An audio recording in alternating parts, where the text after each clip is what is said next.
saya akan membahas demokrasi di Indonesia dari sudut pandang yang lebih kritis. Secara konstitusional, Indonesia adalah negara demokrasi. Kedaulatan berada di tangan rakyat, kebebasan berpendapat dijamin, dan pergantian kekuasaan dilakukan melalui pemilihan umum. Namun pertanyaannya adalah, apakah demokrasi di Indonesia benar-benar berjalan sesuai dengan prinsip-prinsip tersebut?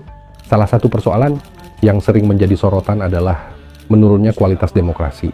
Berbagai lembaga penelitian menunjukkan bahwa dalam beberapa tahun terakhir terdapat kecenderungan penurunan kualitas kebebasan sipil, meningkatnya polarisasi politik, serta melemahnya fungsi pengawasan terhadap pemerintah. Kondisi ini memunculkan pertanyaan mengenai sejauh mana demokrasi benar-benar memberikan ruang bagi partisipasi masyarakat. Selain itu, kebebasan berpendapat juga masih menghadapi berbagai tantangan.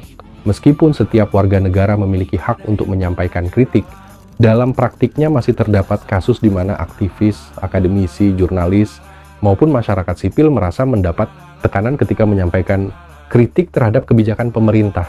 Hal ini dapat menimbulkan kekhawatiran bahwa ruang demokrasi menjadi semakin sempit. Di sisi lain, praktik politik uang, dinasti politik, dan tingginya biaya politik juga menjadi persoalan yang belum terselesaikan. Akibatnya, proses demokrasi seringkali lebih menguntungkan kelompok yang memiliki sumber daya ekonomi dan kekuasaan dibandingkan masyarakat biasa. Demokrasi akhirnya berisiko berubah menjadi sekadar prosedur pemilu tanpa benar-benar menghadirkan keadilan politik.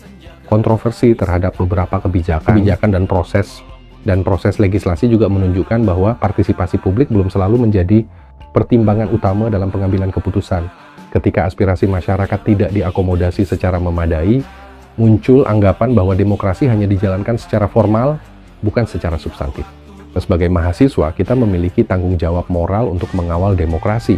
Kritik terhadap pemerintah bukan berarti anti pemerintah, melainkan bagian dari fungsi kontrol sosial dalam negara demokrasi.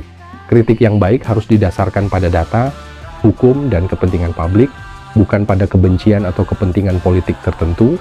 Pada akhirnya, demokrasi yang sehat bukan hanya diukur dari adanya pemilu 5 tahunan, tetapi juga dari sejauh mana negara melindungi kebebasan berpendapat, menjamin supremasi hukum, memberantas korupsi, serta membuka ruang partisipasi masyarakat dalam setiap kebijakan publik. Demokrasi harus terus dikritisi, agar tidak kehilangan esensinya sebagai pemerintahan dari rakyat, oleh rakyat, dan untuk rakyat.